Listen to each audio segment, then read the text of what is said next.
What happens to the words that we never say, the truths that we swallow, the feelings we bury before they ever reach the surface?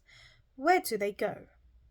Have you ever known exactly what you wanted to say and yet said nothing? Felt the words rise in your throat only to swallow them back down? Or perhaps you left a conversation thinking, I wish I had said what was true for me.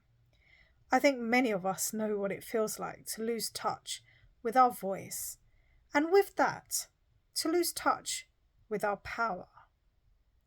Recently, I've been learning a lot about the Hindu goddess Matangi, and I'm still getting to know her, but there is something about her that has stayed with me, something deep, something mysterious, something difficult to fully put into words.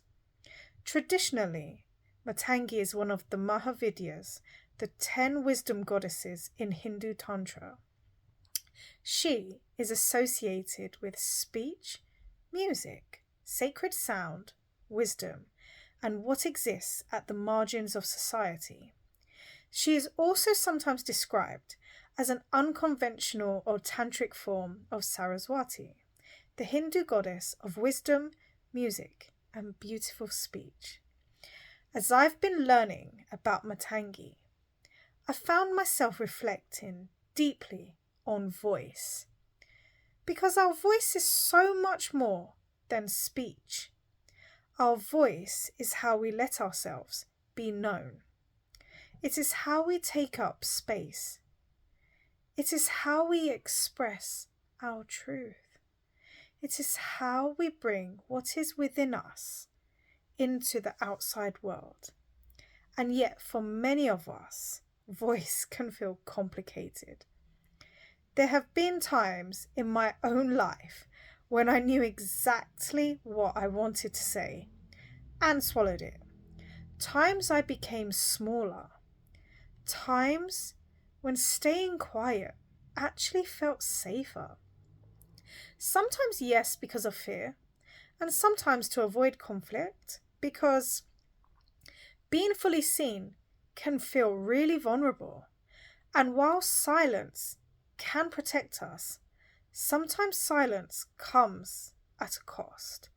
Because when we repeatedly swallow our words, we can become disconnected from ourselves, from our truth, from our values, and from what we stand for. The feeling that I have around Matangi is one of uncovering, almost as though she moves earth or lifts concrete slabs, searching for what has been hidden underneath. Not to expose it harshly, but to reveal what was always there. A truth, a voice, something buried beneath fear or silence. As I've been sitting with her, I find myself thinking of Matangi as the goddess of the unspoken becoming spoken.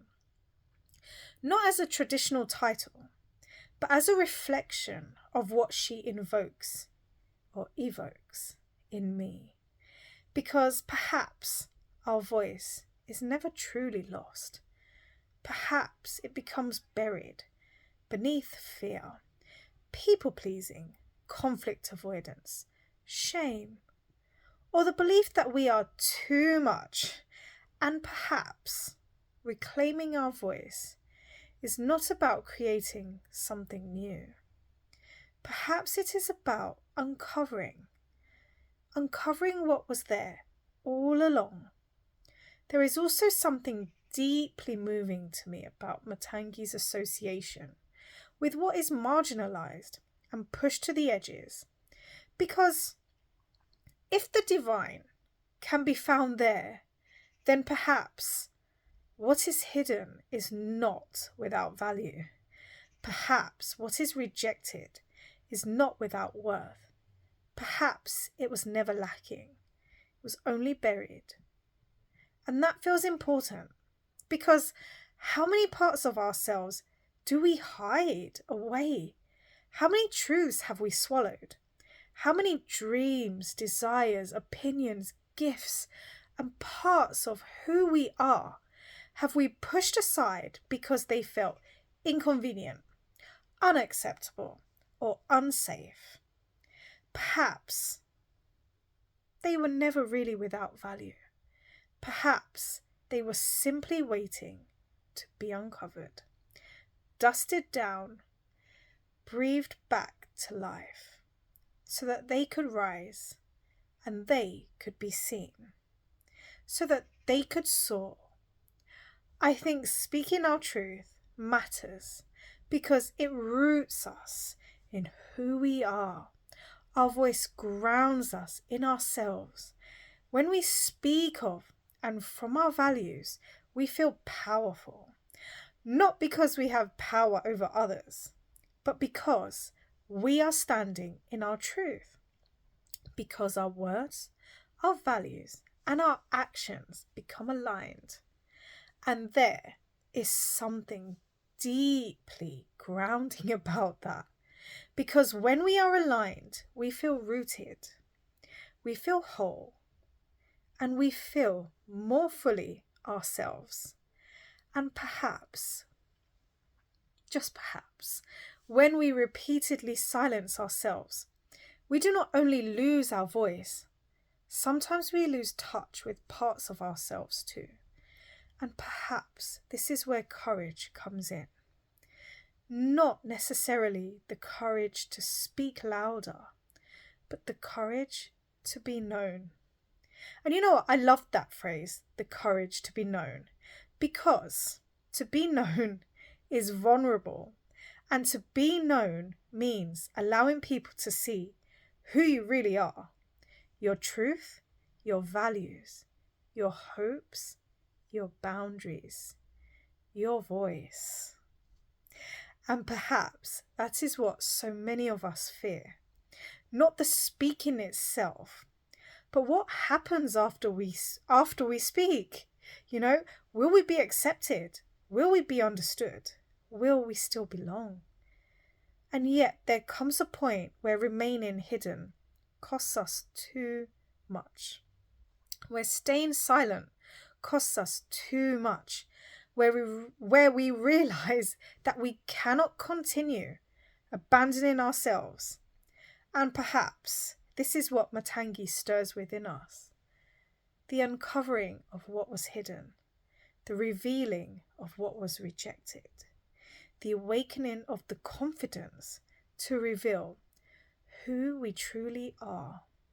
Not because she creates that confidence, but because she reveals it was there all along, buried beneath everything they told us to stay small.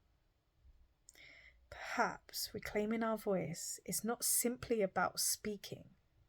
Perhaps it is about having the courage to be known, to stand in our truth, to reveal who we are, and to allow what has been hidden within us to rise into expression. Let the world know who you are. You have power. Use it. Thank you for listening to The Goddess and Her Chalice. And if this resonated with you, you're welcome to stay.